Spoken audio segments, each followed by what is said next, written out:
Barack Obama, the first black president, was elected in 2009 as the 44th president of the United States of America. He started his political career as a governor of Illinois from 2005 to 2008, before he was elected president.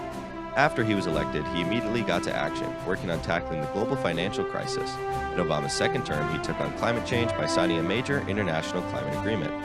Throughout his candidacy, Barack Obama was and continues to be an inspiration for young black Americans to strive for greatness.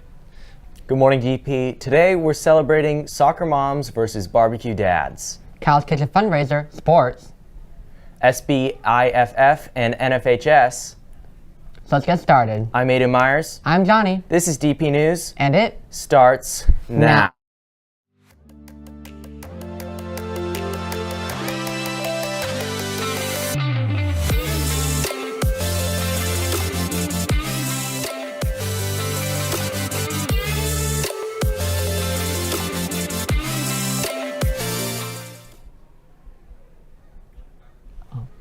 Remind seniors, FAFSA deadline ends March 2nd. Now, the moment we have all been waiting for, sports with the man himself, Jude Cody.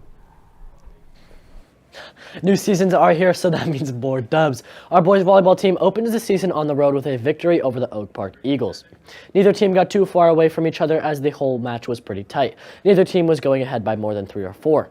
For senior outside Ewan Richards, it was a return to the gym where it all started, playing his freshman year at Oak Park before moving to Goleta and becoming a Charger. Ewan played a complete game tonight, passing with efficiency, bombing it from the service line, and starting the season right with the biggest stuff block of his career. Senior and middle blocker Matthew Wilcox was a wall with 10 blocks on the night. He was relentless and really helped us get the win. But last but not least, my favorite senior Grant Hughes doing what he does best, dishing out 29 assists. Our Chargers take the dub 3-0. Great job, guys. Our girls lacrosse played a tough match last night and played their hearts out. Here's Sam Well with more on that game. Girls lacrosse went against Oak Park. Unfortunately, they lost 6-16. Avery Ball and Lauren Elliott scored 2 goals each. Hannah Martin and Reagan Arnold added 1 apiece. Good luck, girls, and good luck on your next game. For lunch today, we have some tasty fish sticks and vegetables. Historically, multiple types of whitefish have been used for fish sticks, but today the primary fish stick is Alaska pollock, or less commonly known as Varagra caligorama. They are also then go-to fish for many fast food fish sandwiches, and they are quite a tasty treat.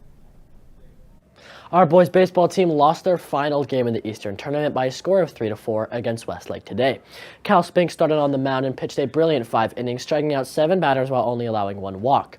Joe Tallarico had a 2 RBI double to start the late rally. Ryder Kendall, Alexander Haida, Dylan Geswine, Luke Varicio, and Jesse DiMaggio all added hits.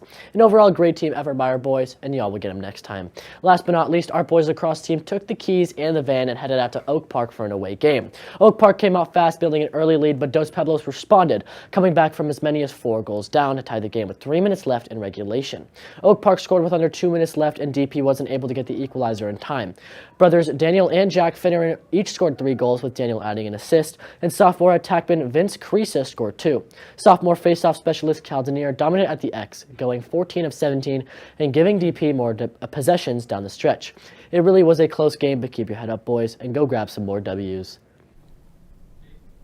Today is the beginning of Ash Wednesday. Ash Wednesday is a solemn reminder of human morality and then reconciliation with God.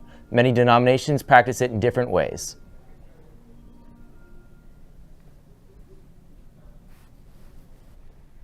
Calling all students, if you are in 9th grade, check if you're qualified for NHS, and if you're 10th and above, see if you're available for CSF, NHS 2. This will be based off your fall semester grades, and if you don't have at least 2 hours community service. The last date to apply and pay the registration fee is Friday. If you have any questions, contact your counselor about it soon. Let's see what leadership has planned for tomorrow for Spirit Day. Zoom Day. Thursday. Fancy on top. Casual on the bottom. Go back to COVID times, just like you're on Zoom. Only sport meeting today is varsity softball playing St. Joseph at 3:30 at home. Make sure to head out at the softball field as it's going to be a good one. I'm Jude Cotty, and back to you guys. Thank you, Jude Cotty. Remember to support the boys lacrosse team by eating at Kyle's Kitchen tomorrow at lunch or after school or for dinner. Bring the flyer attached, or just show your phone, or just tell the cashier you're supporting the DPHS boys lacrosse team when placing your order. And if you order online, just use the code DPLAX23 in the checkout in the promo section to make sure the proceeds go to the team. In the studio is reporter Lily Nixon live with Matthew Wilcox talking about boys volleyball. Here with me today is Matthew Wilcox, who is on the boys volleyball team.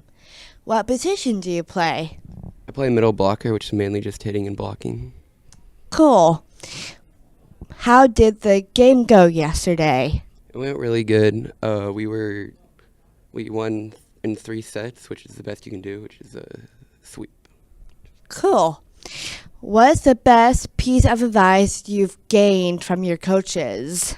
To just get up on every block and every hit and just have a chance to hit the ball every time. Cool. Now back to you guys. Thanks, Lily. There are a lot of great clubs today. Asian Student Alliance, Mi Sendero Club, Innovate Club, Batman Club, Architecture Club, Writing Tutor Club, BPA Club, Mock Trial, Environmental Club, Debate Club, Film Club, Art Honor Society, Black Student Union, Medical Club. Well, that's all for today, DP. Make sure to stay warm out there and follow our Instagram at DPNews805. Stick around for a highlight of Monday night at the Film Festival with Lily and Diego. And Thanks for watching.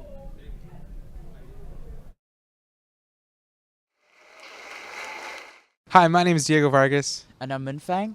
And tonight we're here on State Street in front of the Arlington Theater, where the Santa Barbara International Film Festival got to honor several individuals with the Variety Artisans Award. So tonight I'm here with a local high school news organization. Yeah, so I was wondering a little setup. So what goes in, or what do you do in your day, in your role on set? What do you do? You mean work-wise or just? Work-wise, as the film editor for Everything Everywhere All at Once. On set is kind of in quotes because I really work from my office, but I'll visit on set to show them rough cuts of scenes, things that I'm working on to make sure that they feel confident that what they've shot is enough in order for them to move on to the next scene or break down the set. And then, obviously I'm just editing the stuff together at the end of the day, trying to make sure that the movie's working. So let me tell you, All Quiet on the Western Front was really captivating. It was an amazing movie. I was locked in the whole time. What do you think was the most challenging part in sound designing a war movie? Well, of course you want to be authentic if you think about a war movie. But when you start to do research on World War I, we did that and we found out that there are hardly any sonic references about it. So being authentic is actually pretty difficult because you just don't know. So what we found out in the research, or what we came across, were some letters that soldiers had written to their loved ones from the front line to their loved ones back home, where they described how the battlefield sounded to them. And that became an inspiration for us how to tackle the whole sound world of the movie. Just did the costume for Elvis? Yes. What inspired you to make the costumes, to come up with a costume? Well, it always starts with a story that Baz wants to tell. And in this instance, he wanted to tell the story of Elvis's life. But I think it became a much more universal story, a larger historical story, because it's the story of the conflict between two men, their embattled relationship against a sort of against the history, the historical backdrop of America at the time. So, to me, it's always research first. That's certainly something Baz insists upon. So that's how we start, just research to get into the middle of who those people are in the show, who that person is. What was your favorite song that you composed? Oh, I think I'm really proud of the song "This Is a Life." It was the end credits song for the movie. I'm really happy about that one. I wrote it with a new friend of mine, David Byrne, and someone named Mitski. We wrote it all together, and I think we did a good job. Cool. I am Lily Nixon, and here with me today is Eric Saden, who is the visual effect supervisor of the film Avatar: The Way of Water.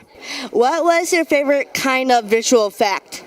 My favorite is the performance capturing the emotion from the characters. Like, there's a scene at the end of Avatar, and I won't give any spoilers because there's probably 3 or 4 people that haven't seen the movie.